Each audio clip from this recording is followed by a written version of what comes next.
Et on ouvre ce journal avec cette mesure proposée par le Rassemblement national qui fait polémique depuis quelques jours. L'interdiction pour les binationaux d'accéder à certains postes stratégiques. Un député sortant du RN a remis une pièce dans la machine hier soir en plaidant pour l'interdiction des postes de ministres à tous les binationaux.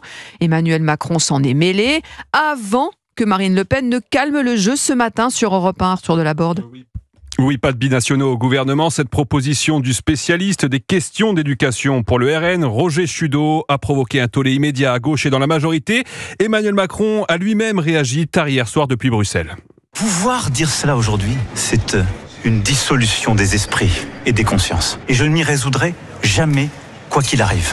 Ce qui se joue dans la parole désinhibée qu'on a ces derniers jours dit quelque chose d'une trahison profonde de ce qu'est notre République et ses valeurs. Le député sortant du RN, Roger Chudeau, reconnaît qu'il a formulé un avis strictement personnel et Marine Le Pen est montée au créneau ce matin au micro de Laurence Ferrari sur Europe 1 pour expliquer que l'interdiction d'accès pour les binationaux se bornerait à quelques dizaines d'emplois extrêmement sensibles.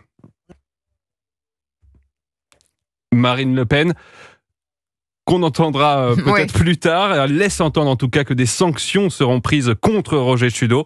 Marine Le Pen, qu'on écoute tout de suite.